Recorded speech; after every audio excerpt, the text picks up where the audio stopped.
The dab. Furious dabbing from Luke Cornett.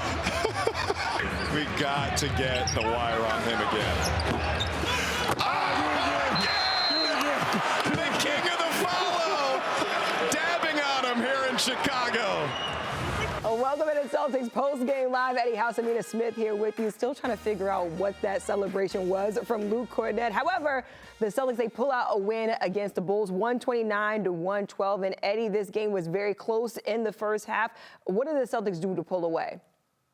I thought they defended. They shared the basketball, and then Jason Tatum took over in the third quarter. The one thing about this team is any given night, it could be somebody that steps up for you. Tonight, Derrick White was somebody that, obviously led the team in scoring, but Jason Tatum had a fantastic third quarter. Jaylen Brown had a great second quarter. So when you look at the way that this team is constructed, at any given moment, they can take care of business offensively. It's about the defense. And I thought in the end of that first quarter and that second quarter, they didn't play particularly well on the defensive end. They were giving up a lot of easy baskets. They just weren't playing to their capabilities. That second half was a total different half, a total different way of mindset, I would say. Ding, that's the word of the year. When they came out, they played and they were focused on making sure they got stops. They took care of the paint.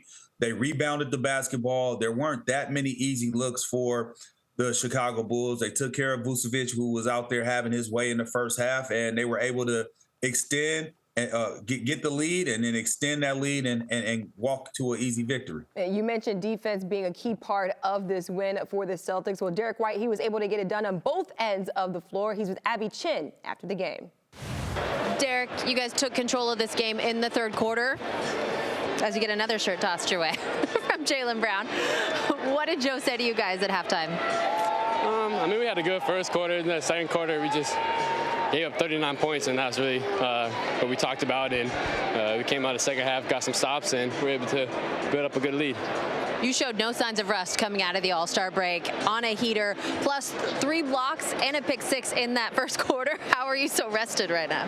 The time off was nice.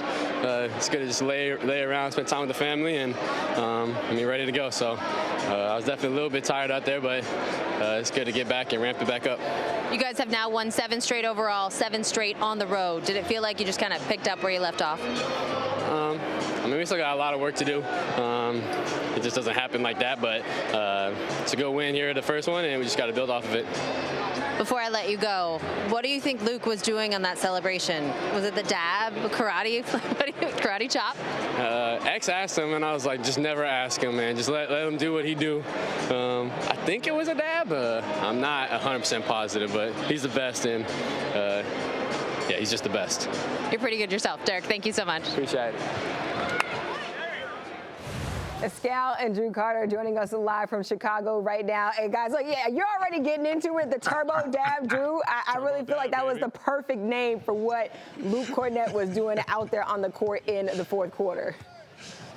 Man, turbo dab? Back in the turbo dab, sure. We got corn on the lob. We got the moose is loose. That guy always has something new. I've not seen that in a long time. I told you, as soon as Drummond gave him the too little. What'd you say? You don't want to get in the Selly battle? You do not. You do not. It's like getting in a rap battle with B Rabbit. You do not want to do that with Luke Cornett. You will lose. I promise. Selly battle. Yeah, you definitely do not want to get in a Selly battle with Luke Cornett. But Scal, I'll start with you. What was your biggest takeaway after this win from Boston? Not to be negative, but just the second quarter, the defense, I don't know where it went, but then it just shows you like this team can win so many different ways. They have a big room for error. They can just blow an entire quarter defensively and still have a 20-point win. So that's impressive. The way they moved it, and the different individual players that stepped up at any moment. Like Tatum had his moment, Brown. I think Derrick White, obviously, first and fourth. The moose was loose in the start of the fourth there with the turbo dab. So each one of these guys can all sort of go off. What about Peyton Pritchard in the back-to-back threes? So very, very gifted team, and also just the room for error they have for each win.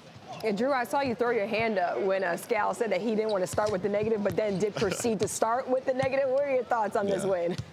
But I turned it into a positive. You did. He did. Yeah, that's like you win. When you don't play defense for a quarter and you win by 20, that's positive. It's pretty impressive. 8 players with 8+ points tonight.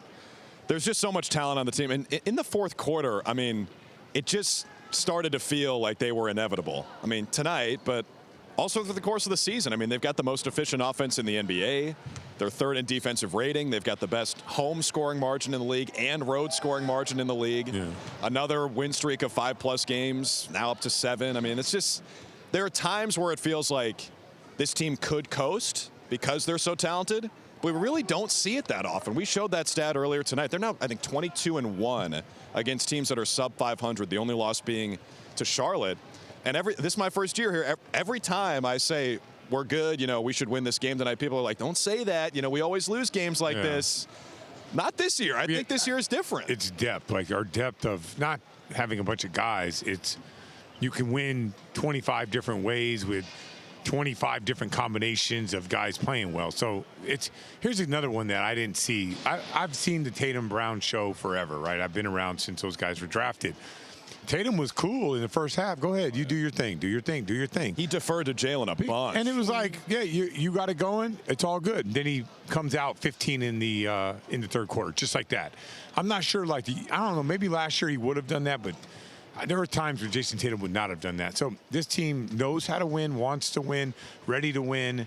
And I think that's like the difference between how they could just sort of flex their muscles defensively, and they're also the #1 rated offense of all time. So that's what makes a special group. That's a very interesting observation by you, Scal. Eddie, what does it say about the dynamic between Jason Tatum and Jaylen Brown that, you know, when Jaylen Brown has it going, Jason Tatum is like, okay, I could take a back seat, and vice versa? Well, you got to have that. That's the get in and get out. That's the understanding who you playing with, how you playing together. And if you got it going, you don't want somebody stepping on your toes when you rocking. He want to get shots because you getting shots. So I think they're past that part. And if you look at their game, I mean, 17 shots Tatum has taken tonight, and Jaylen Brown only took 12, but they still were efficient, super efficient with what they did. And they did it when they needed it. Okay, Jason Tatum came out in that third quarter after a blown second quarter defensively and said, hey, man, look, I'm gonna set the tone. And when he set the tone, what did they do? Everybody else followed, and they was able to blow this game open. But I really think that we have so many guys that can score any kind of way. It's about our defense, guys. We got to be locked in defensively for 4 quarters or however long it takes. And we'll be a team that is really, really hard to beat in a 7-game series. Not much rust on the Celtics team out of the All-Star break.